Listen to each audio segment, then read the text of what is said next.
In order to begin to understand how our financial system works, we need to go back to the early 1900s, 1910 to be exact. Everyone at some point in their lives has heard of the Federal Reserve, but most likely don't understand what it is or how it works. The Federal Reserve, referred to as the Fed, is a central bank that many economists refer to as the biggest robbery ever enacted on the American people. The reason for this is because the Federal Reserve is neither part of the federal government nor does it have any reserves. Yet, this single organization controls the money supply of the most powerful country in the world. The Fed is very diligent in hiding the fact that they are not part of the government. The last thing they want the American people to fully understand is that our government does not control our own money. In order to achieve this, they were very clever and decided to call their institution the Federal Reserve. And by labeling themselves this way, the general public never thought twice about who was in control of the country's money supply. If the Federal Reserve is not part of the government, then who controls this private organization and how did this come to be? The answer to this question is what changed the course of our country forever.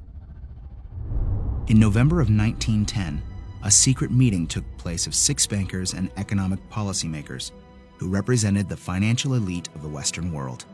It was hosted at the J.P. Morgan estate on Jekyll Island in Georgia.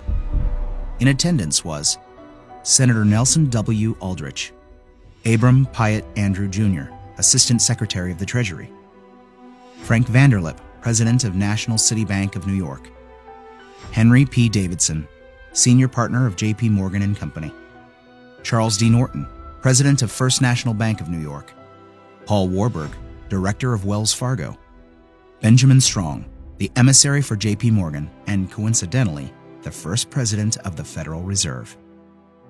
Years later, Frank Vanderlip referred to this meeting as the actual conception of what eventually became the Federal Reserve System. This meeting was so secret at the time that not even the names of those who attended were mentioned to the servants who lived and worked on the island. The men who attended came on a late-night train, claiming to be on their way to a hunting expedition, but instead, these bankers met with Senator Nelson Aldrich to draft what would eventually become the Federal Reserve Act. This private meeting, attended by some of the most powerful men in America, was strategically designed to take control of our country's money supply and to achieve ultimate power in America. Mayer Amschad Rothschild, one of the most powerful European bankers of his time, stated it best when he said, "Permit me to issue and control the money of the nation, and I care not who makes its laws."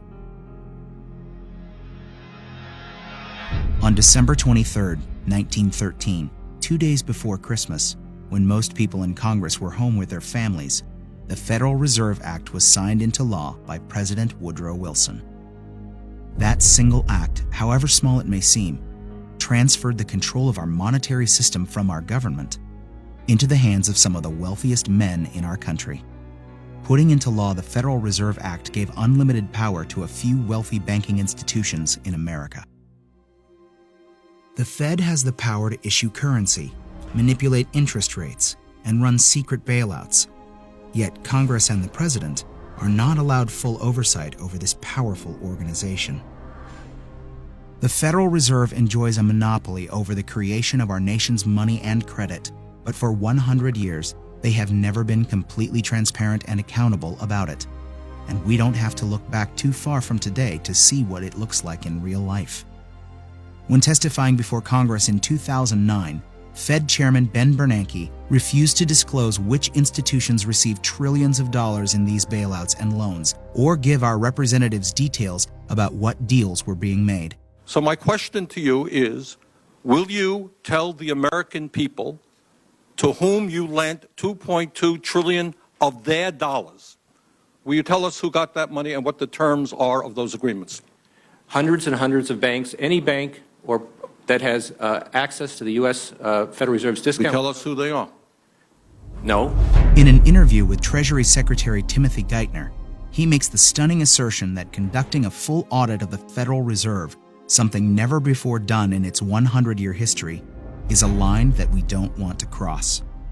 To be denied full transparency of these transactions after U.S. taxpayers contributed over $16 trillion to these bailouts and loans is unthinkable and unconstitutional. It is our right as American citizens to know where our money is being spent. It's very ironic that if you don't give the IRS full transparency with your finances, you go to jail. But if you're a private organization of elite bankers that controls the money supply of a country, you're free to do as you please without full oversight. This private organization is arrogant in the fact that the same accounting laws that apply to the rest of America do not apply to them. There is no other agency of government which can overrule actions that we take. Their control appears to be unlimited, and 2008 is the most recent example of how much power the Fed actually has on our country. Many of us were told in private conversations that if we voted against this bill on Monday, that the sky would fall, the market would drop 2,000 or 3,000 points the first day, another couple thousand the second day, and a few members were even told that there would be martial law in America if we voted no. That's what I call fear-mongering. The elite banking institutions took trillions of dollars worth of risk, and when they lost their bets, they threatened politicians to use taxpayer money to bail them out, or else we would face an Armageddon type of scenario. This historic change of power in America is again why many economists refer to it as the biggest robbery ever enacted on the American people.